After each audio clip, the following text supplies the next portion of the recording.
अब हम बात करेंगे कि अतिरिक्त मूल्य क्या है। अब मार्क्स कहते हैं कि प्रत्येक वस्तु का वास्तविक मूल्य उस पर खर्च किए गए श्रम के अनुसार होता है, किंतु बाजार में वह काफ़ी ऊंचे दामों पे बेची जाती है।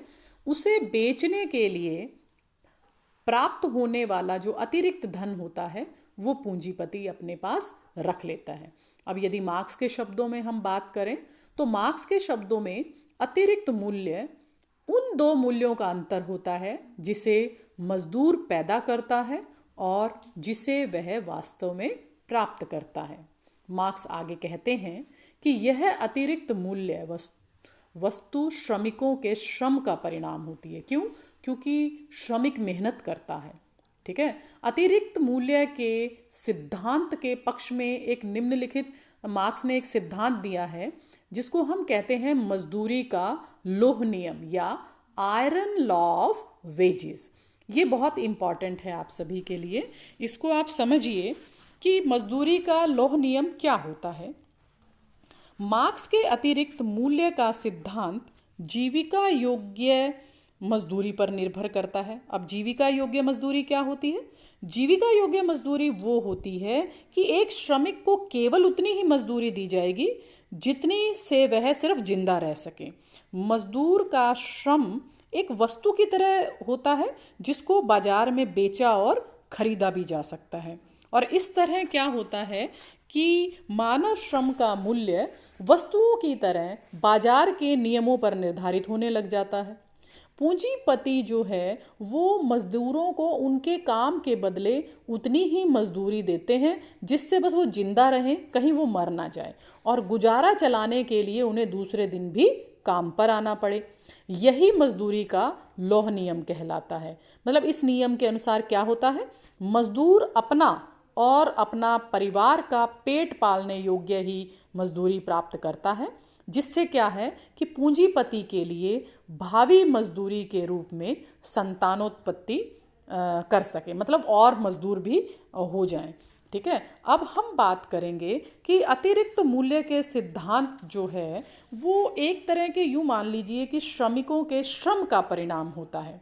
ठीक है। अतः न्याय की ये मांग है कि वो उसे प्राप्त होना ही चाहिए, परंतु होता क्या है, वो जो अतिरिक्त मूल्य है वह पूंजीपति स्वयं ले लेता है। अब इसी बात में मार्क्स के सिद्धांत की आलोचना भी हुई है जो कि हम करेंगे अभी।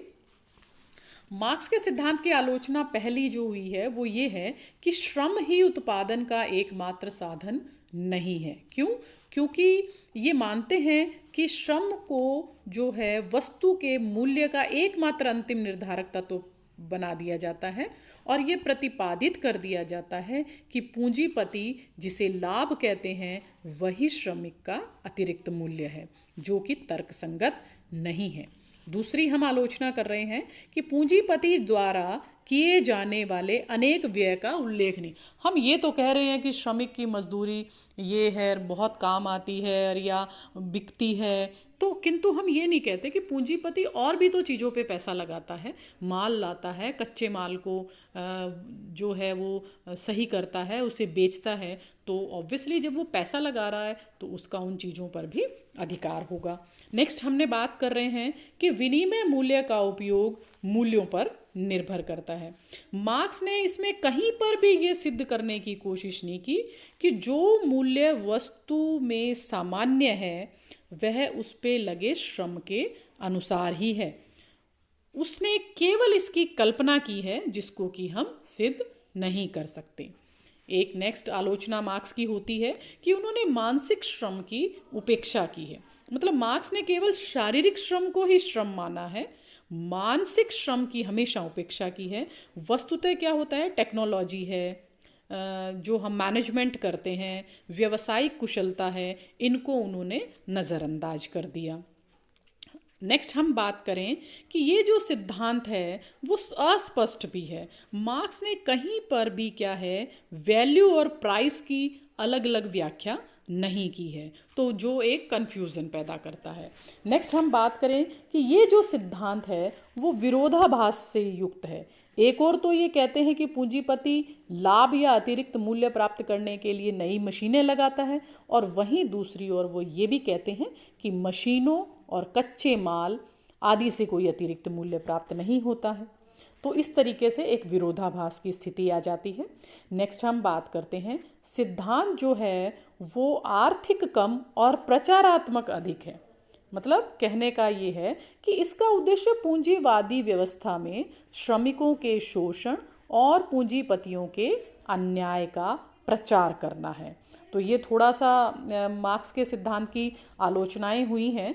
बेशक मार्क्स का सिद्धांत जो है वो आलोचकों की दृष्टि से खरा नहीं उतर रहा, किंतु फिर भी हमें ये मानना पड़ेगा कि मार्क्स का जो यह सिद्धांत है वो पूंजीवाद के इस कटु सत्य को उजागर करता है कि पूंजीपतियों ने श्रमिक पर ही अपनी विलासिता के महल खड़े किए हैं। श्रमिकों की दीनहीन दशा की बहुत बड़ी जिम्मेदारी जो है वो पूंजीपतियों पर है। श्रमिकों का शोषण करते समय ही नहीं होता है, श्रमिकों का शोषण श्रम करते समय ही नहीं होता है, वरन उपभोक्ता के रूप में भी होता है।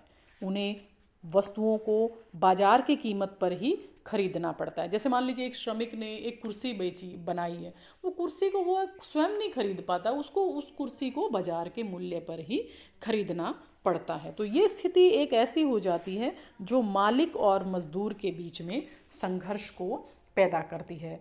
मार्क्स ने अपने इस सिद्धांत में अतिरिक्त मूल्य के सिद्धांत का प्रतिपादित करके पूंजीवादी शोषण की ठठरी को सामने लाकर खड़ा कर दिया है। साथ ही इस सिद्धांत में सर्वहारा वर्ग और पूंजीपति वर्ग के बीच में विरोध के आर्थिक आधार को भी स्पष्ट कर दिया गया है।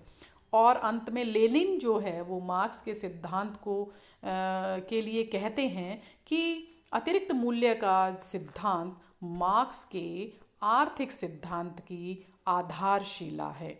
आशा है आपको मार्क्स का ये सिद्धांत जो है वो समझ में आया होगा। फिर भी यदि इसमें किसी तरह को आपकी कोई क्वेरीज है, आपको कुछ समझ में नहीं आता है, तो आप मेरे कमेंट बॉक्स में लिखिएगा, मैं आपको उसका जवाब दूंगी।